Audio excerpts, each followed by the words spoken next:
एक पत्नी की जलन और एक मासूम की हत्या। टारगेट कोई और था लेकिन मर गई गलत लड़की, सिर्फ इसलिए क्योंकि उसकी स्कूटी का रंग लाल था। नमस्कार, मैं सानिया और आप देख रहे हैं MTN न्यूज। अरिया में बीपीएससी टीचर शिवानी वर्मा की हत्या ने पूरे बिहार को हिला दिया है।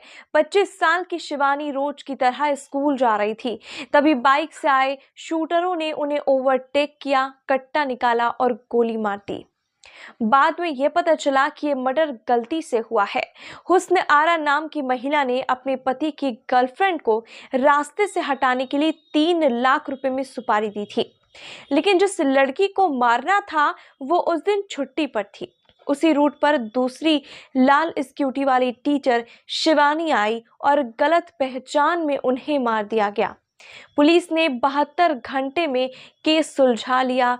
500 CCTV footage, phone location, call record, सबने साजिश खोल दी है।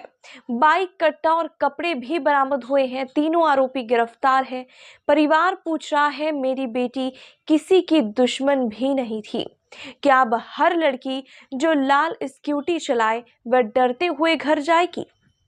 उनकी मांग है कि फास्ट ट्रैक कोर्ट और कड़ी सजा।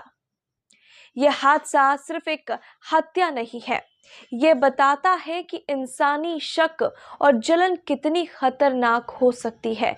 जब रिश्ते बिगड़ते हैं तो टूटना घर का होना चाहिए, किसी मासूम की सांसें नहीं। न्याय मिले ताकि किसी और शिवानी की जिंदगी यूं गलती से खत्म ना हो जाए। हत्या जो करना था वो किसी और शिक्षिका का करना था। वहीं खापदा के बगल में ही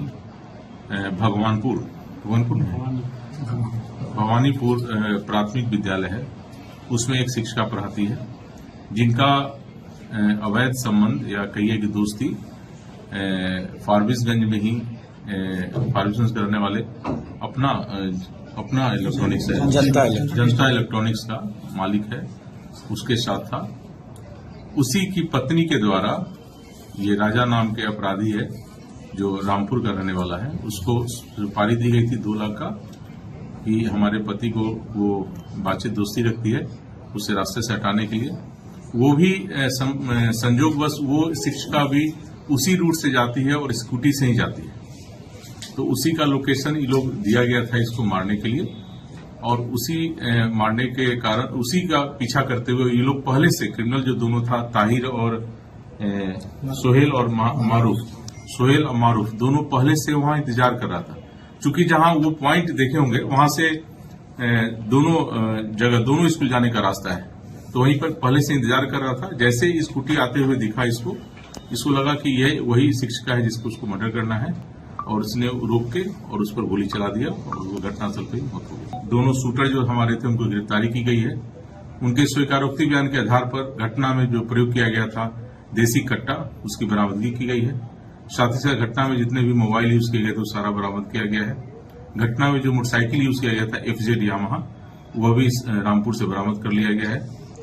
और वो जो FZ था वो भी किसी अन्य व्यक्ति का था जो वहीं एक निजी अस्पताल में काम करता है, उसका मोटरसाइकिल था जिसे मांग के लिए गया था ये क्राइम करने के लिए। तो ये सारा चीज की गिरफ्तारी हो गई है। लगभग ये केस जो है पूरी तरह खुल चुका है। इसमें कुछ लोग अपराध कर्मी अभी बचे हुए हैं जिनकी गिरफ्तारी किया जाना शेष है। जो लाइनर का काम किए हैं और जो सेटिंग का काम किए थे उनकी गिरफ्तारी किया जाना शेष है। बाकी जो मारने का जो प्लानिंग में हिस्सा थी जो लेडीज, वो भी गिरफ्तार की गई है।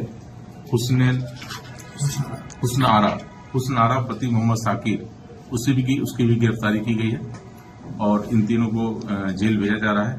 इसमें जो प्रथम दृष्टया जो हम लोग को नामजद अभियुक्त जिनको संदेह के आधार पर बनाया गया था, उसके विषय में भी जांच पड़ताल किया गया पूरी तरह। चूंकि प्राथमिकी अभियुक्त तो हम लोग उसे डिटेन करके पूछताछ कर रहे थे, लेकिन उसके विरुद्ध अभी कोई हमारे पास साक्ष्य इस मर्डर केस में हाथ होने का साक्ष्य अभी तक नहीं आया है। और ये जो मर्डर किया गया था, आप लोग जैसे पता चली गया कि ये मर्डर पूरी तरह किसी और का मर्डर करना था, किसी और शिक्षिका का, और वो गलतफहमी में इसी को समझ के इसका मर्डर कर दिया गया।